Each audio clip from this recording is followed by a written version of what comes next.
YCP వాళ్ళు కూడా చాలా మంది సోషల్ మీడియాలో కామెంట్లు కూడా అంటే మీడియా మిత్రులు కొంచెం సమాజంలో కొన్ని డిగ్నిటీస్ మెయింటైన్ చేస్తూ వాళ్ళ మొహానికి బ్లర్ వేసి ఆ వీడియోని టెలికాస్ట్ చేస్తూ ఉంటే అది నేనే అనుకుని వైసీపీ వాళ్ళు వచ్చి రాయపడ్డ దొరికిపోయింది వీడియో చిక్కిపోయింది అని చెప్పేసి తిడుతున్నారు సార్. నాకు నిజంగానే వీళ్ళ అమాయకత్వానికి ఆశ్చర్యపడాలో అసహ్యపడాలో కూడా అర్థం కాని సిచ్యువేషన్ నాకు. విపరీతంగా తిట్టారు సార్.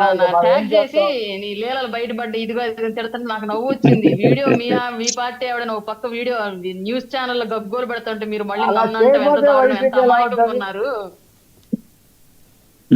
ఆవిడెవరో తెలియదు సార్. అసలు ఆవిడకి ఎందుకు అంత స్థాయిలో గ్లోబల్ ప్రచారం జరుగుతోందో ఒక వైసీపీ నాయకురాలనైతే జరిగినటువంటి ఆ ఫొటోస్ ఇవన్నీ చూస్తూ ఉంటే అర్థం అవుతుంది.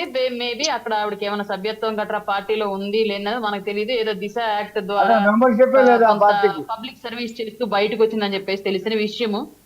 కానీ ఫ్యాంటసీ అంటే నాకు అర్థం కాలేదు.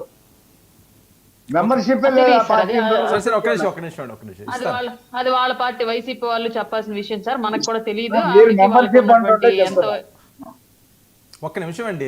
జైల్లో ఉన్నటువంటి హత్య కేసులో శిక్ష పడ్డటువంటి ఖైదీని బయటకు తీసుకొచ్చి పెళ్లి చేసుకోవాలి అన్నటువంటి ఈ ఫ్యాంటసీ ఏంటి అంటే ఎటువైపు మనం ఆలోచిస్తున్నాము అన్నది కూడా మనకు తెలియనటువంటి